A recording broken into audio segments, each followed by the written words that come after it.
Coming up next on Arizona Horizon, it's the Journalists Roundtable. We'll look at the week's top stories, including the governor and the legislature at odds again over the governor's nominees to head state agencies. The Journalists Roundtable is next on Arizona Horizon. Arizona Horizon is made possible by contributions from the Friends of Arizona PBS, members of your public television station. Good evening and welcome to Arizona Horizon. I'm Ted Simon. It's Friday, and that means it's time for the Journalists Roundtable. And joining us tonight, Dennis Welch of CBS 5 and 3 TV, Bob Christie of Capital Media Services, and Jim Small of the Arizona Mirror. Panel, good to have you all here. Thank you so much, Bob. Thanks for joining us on Zoom. We appreciate your participation, and we'll get to you in just a second. But Dennis, we're going to start with you. Oh, no. Holy smokes, today the governor says no mas? What's going on? No mas on Agency heads. Oh, yes. No mas on agency heads. You're pulling some of those. It seems like, this has been a battle we've been seeing for since she's gotten into office. I mean, it seems like every week I see something from Jake Hoffman in the nominations committee or something that he's got a problem with her nominee. The latest one, he got two agency heads, I think, that are taking their nominee, or resigning, I should say, because it didn't look like they were going to get confirmed anyway. So they're just going to be moving on this. Yeah, and Bob, again, the governor basically says, I'm not doing this anymore, correct? Yeah, that's exactly what she said today in kind of a, she was asked at a news conference and she kind of blew up a little bit. She said, I'm just not going to play this game with Jake Hoffman anymore. I'm not going to send him any more nominees. He can sue if he wants. Of course, she was sued in 2013. Jake Hoffman held up a bunch of her nominees and held them until after the legislature was out of session. And then she yanked them back and said, I'm going to name them executive deputy directors and let them do the job anyway. Hoffman and Senate President Peterson sued. Judge came down in favor of it. So they cut a deal where they're supposed to legitimately review them. She would send them new nominees, which she did at the beginning of the year. And the same thing has happened this year where, Hoffman chews these people up and spits them out, and they either don't get confirmed or he delays the confirmation, and here we are. And Jim, here we are indeed with the governor basically referring to Hoffman as an indicted fake elector. Conspiracy theories, he's driven by conspiracy theories. His committee is a circus, and she says, I'm done with him. Yeah, so I mean, it certainly sets the stage, I guess, for what we're going to see next, which I'm assuming at some point it's going to be more litigation. I think that, obviously she was inviting that and kind of, essentially kind of taunting the Senate to sue her, and I am sure that we will. I don't know exactly what they're going to do mechanically to try to have people lead these agencies. They might do what Doug Ducey did for a couple of agencies, where he appointed interim heads of agencies and let them sit there for 18 months, 2 years, and the Republican-controlled Senate surprisingly had nothing to say about that and didn't seem to care at all about that and push for actual nominations and confirmation process and anything like that. I think it's important to understand this is all politics. The goal of the Republican-controlled Senate right now is to stymie Katie Hobbs's government, to not let her assemble the government that she wants to be able to lead the state. And they were very clear, I think, when this year began, that, look, our goal in 2025 is to get ready for the 2026 election, is to try to bruise the governor, to damage her wherever we can, to block her wherever we can, and to set the stage for a Republican to take back the executive. Yeah, it seems like that's kind of like the theme that you're going to hear a lot, maybe in this show and moving on until the election. Is a lot of what the Republicans are going to be doing in the Senate and the House is going to be trying to just make it just plain harder for Governor Hobbs to get reelected and throw hurdles all over the place. I think it's important to note, too, that this is not a small thing. The Access Director, the state Medicaid agency, oversees billions and billions of dollars in state and federal dollars and hundreds of thousands of people's medical care. The Department of Health Services, the other agency director who resigned this week because they weren't going to get confirmed, oversees pandemic response and school vaccinations and all sorts of public health things. These things could have real effects on people of Arizona. And Bob, real quickly, though, apparently Hoffman's committee, I think there's been, 8 agency heads confirmed this year. 9 are still out there waiting for something to happen here. He says that the fact that some of these folks are dropping by the wayside confirms what he says, in that she is sending up people who are incompetent for these positions. Does he have a point? I don't see it as an observer of the process. I mean, what he's attacked these people for is some of the things they've done politically before they joined the office. He does have some specifics against the Access Director, but I've covered Access for a decade or more than a decade, and these problems in these massive agencies are not unusual. You don't blame the person who's running the agency, who really tries to fix them in almost all these cases. Yeah. It is highly political, and it doesn't pass the smell test from my experience. Yeah, let's only add on that. I mean, I think there was an agency director, Department of Ag, and he did get through the nomination committee. He's still waiting for nomination on the floor, but they had a big problem with him, and he narrowly got through that committee. And the big problem that Hoffman and Republicans brought up in that was that they didn't like some of the posts that Mr. Brierley had made on Facebook several years before that were disparaging of Donald Trump. So these are some of the kinds of issues that they're bringing up in this nominations committee. I want to get back to that in a second here, because there's another issue regarding the Department of, as you will reported. But Jim, again, Hoffman said the government statement was unhinged. She's making rash, emotional decisions. I think we understand where that's going. Where is this going? If the governor basically asked for a life, if somebody didn't like it, go ahead and sue me, is what she said. You go ahead and sue her, and you slow roll everything, and before you know it, we got an election coming. Is that what's going on here? Yeah, I think essentially yes. You know, this is not going to stop. I don't think before we get to the 2026 election, and we see whether, I guess, A, Katie Hobbs gets reelected and remains governor in 2027, or B, whether Republicans control the state senate at the very least going forward after the 2026 election. But I mean, I think as long as you have this group of legislators and a Democratic governor, I think we're going to see these continued fights. And the Republican legislature has shown that it has no problem doing bare-knuckled hardball politics. And I think it's something the governor's office has been is increasingly more willing to engage with, but I think up to this point has largely been kind of reluctant to kind of wade into it. Bob, regarding the two agency heads, leaders that resigned this week as opposed to going before the committee, you kind of referred to the Access, the Heredia, Health Department as well. The governor basically saying it's clear that the Senate was not going, the Senate majority was not going to approve these folks. What's the drag through the mud because one person's political agenda that has nothing to do with their careers in public office? Does she have a point? I think she does. Well, first off, they haven't come up for a vote, right? So they had hearings early in the session, and they still haven't come up for a vote. So, and Jake Hoffman and to a lesser extent, I guess the Senate president haven't moved on them.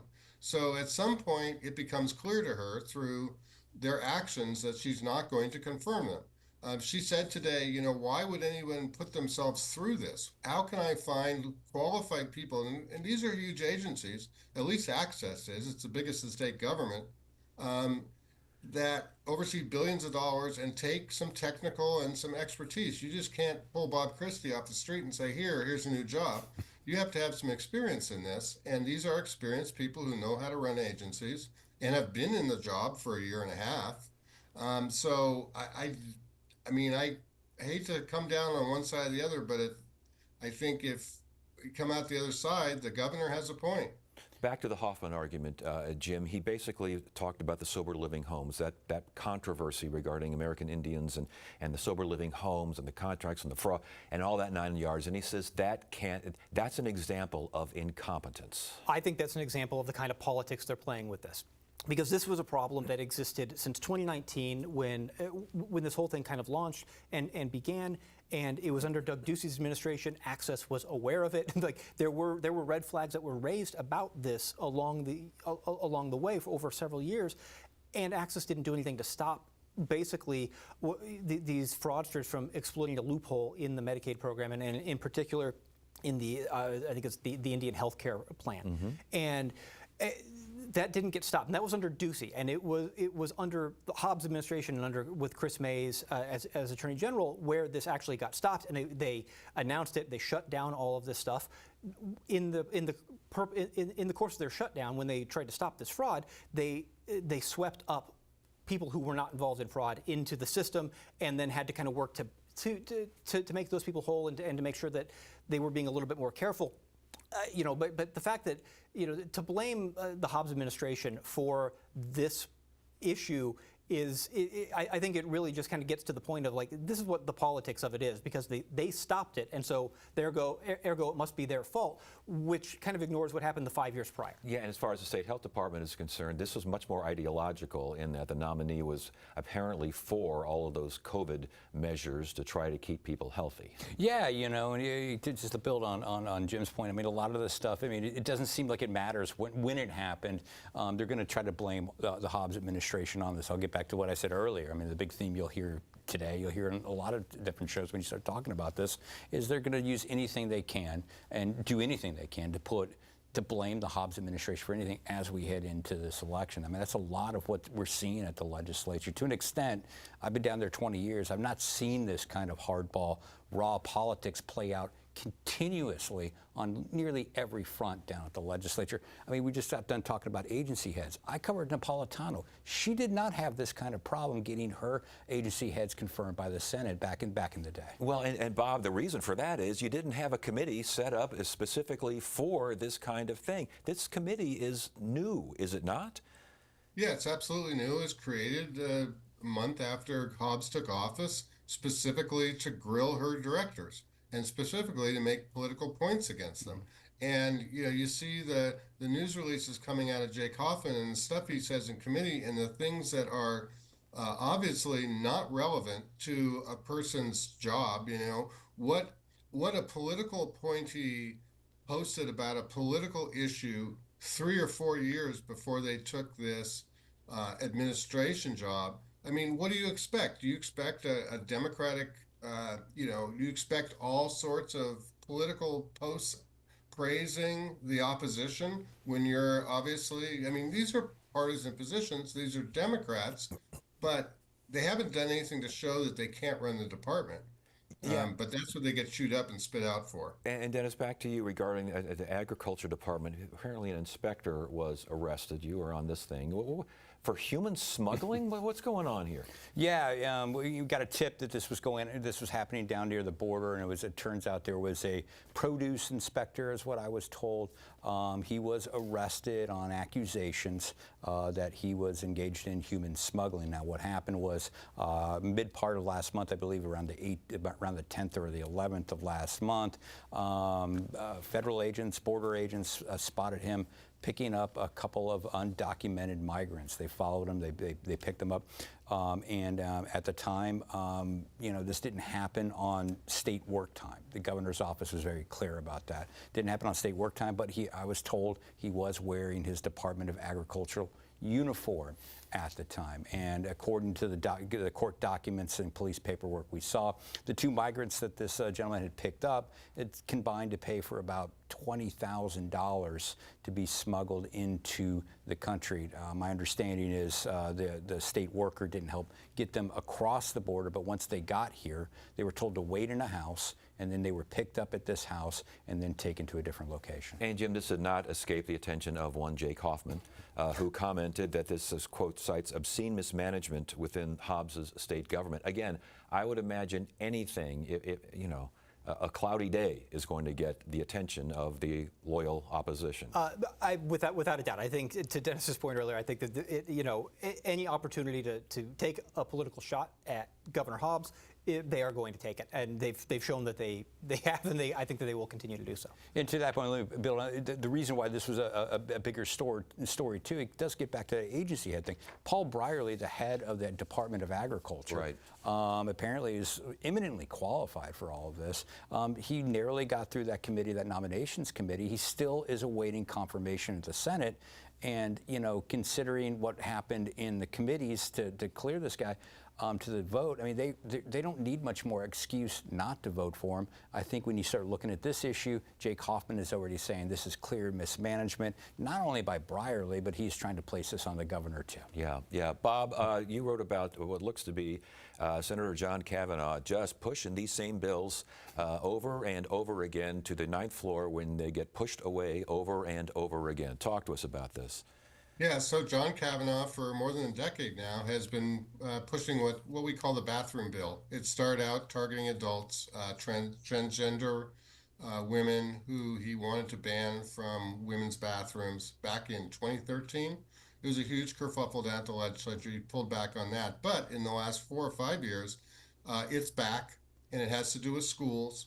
It has to do with coming up with some way to, what he says is, protect young female students from being exposed to male transgender biological males in their bathrooms. This doesn't really happen, but it's a great political cudgel, and he's pushed them through for the last 2 years. She vetoed that bill in 2013. Last year, he couldn't get it out. He also tried a ballot measure for the pronoun bill. So the other one is a pronoun bill, which says you can't call a student by a different pronoun than their birth unless you tell their parents, which of course the Democrats say is just outing them to their parents. So these are culture war issues. There's not a lot of it going on, but there's enough of it going on, and if it's enough of a political issue to where he's going to keep pushing it. Yeah, but I was going to say, what I found was interesting in Bob's reporting on this is that Kavanaugh told Bob, he said that he thought Democrats would moderate on this issue, given the election results from last year. Right. I thought that was pretty interesting because when I started looking at the election results from last year, I thought it was pretty much a lot about pocketbook issues. It was about inflation, some of the financial economy stuff, and immigration. I don't know how much of this culture war stuff played into all that, but Kavanaugh is betting big on this, and that's why he keeps bringing these bills back year after year, as you mentioned. He is betting big on this, and there is a line of thought that identity politics and some of these trans issues, while it affects, I think more people have measles than are trans athletes in the country, but still those are hooks, and that Republicans use those hooks, and the Trump administration uses it. But back to this idea of these culture war bills. If they wind up on the ballot, does that make a difference? Does that affect the vote, next year's vote? I don't think these aren't things that are going to drive turnout, right? I don't see any of these issues. I think to Dennis's larger point, I think people tend to be motivated by things that directly affect their lives or that are pocketbook issues, or they're motivated by dissatisfaction with whoever is in control of government at the time, and it's a midterm election, and make of that what you will in terms of what we've seen in the past midterm elections, where the party that controls Washington D.C. and oftentimes sees a surge of opposition. I don't think that these are really going to have much of an impact. Whether they pass or not, I think remains to be seen, and we'll see if the legislature decides to send these to the ballot. They're going to face the same problem they faced last year, which is that if at every turn when you get a veto, you turn around and put something on the ballot, you end up with these really massive ballots. Right. And you end up with a lot of ballot fatigue and voters who honestly look at these things and go, what are we even doing here? Why do we need to do this? There was a public poll that came out this week that was done by the 19th, which is a national news org that covers women and LGBTQ issues. And it found that a solid majority of Americans don't want the government just dealing with this stuff at all. They say that this isn't important, and there are far better things for state legislatures, for city councils, for Congress to be dealing with, instead of trying to wage these culture war issues and put all of this stuff in the law books. Bob, what do you think? Could this backfire against Republicans getting this on the ballot? No, I don't think it'll backfire. The question is, does it drive any pushback? And what I mean by that is that, if you ask a parent, do you want a boy to go into a girl's restroom at school? I think all parents would emotionally say absolutely not. It's not happening. The Democrats kept bringing it up, said, we had a couple of teachers in the legislature, Nancy Gutierrez from Tucson is one, who kept saying, listen, I'm a school teacher. I'm a high school teacher. This isn't happening. Kids can figure this stuff out. They don't need us to stick our nose in. They know how to go to the bathroom without being exposed to something they don't want to get hold to. But again, if you phrase this to a mom or a dad about her 10-year-old daughter, you get an emotional response. So, you could get, some of these things could pass if they get on the ballot. To that point, Bob, I think too, it also comes down to the question of who's going to fund these campaigns. Because if you do, you can get an emotional response, but you're going to need some money to get that message out there. I don't know who's going to fund it. I'm sure they can find somebody, but that's another big question, because it's not going to drive turnout on its own. You're going to have some real money behind that to push those issues. That was the argument. That was the argument last year with all of the measures they put on the ballot, and there was no money spent on on almost any of them. But voters are smart, and they do read their pamphlets, and they do read the ballot, and they do read their sample ballots and read about these measures. So they vote, and they vote intelligently. If you look at the results of last year's initiatives and referendums, voters are smart. They figured this stuff out. Jim, we have someone named Jonathan Curtis. I think his name is Buma or Buma, former FBI counterintelligence agent, whistleblower. He's running for Congress. Running for Congress, apparently in Southern Arizona against Juan Ciscomani, Republican from Tucson. He's a whistleblower for former counterintelligence agent who says that basically his investigation into, I think it was Rudy Giuliani, was essentially torpedoed and kind of hindered. And interesting. Most recently lived in California, but apparently is an Arizona native, but has filed from Prescott to run in Tucson. So not entirely sure what this means or what is going to happen here or how serious of a challenge this is going to be. I think this is one of Democrats' most targeted seats in Arizona.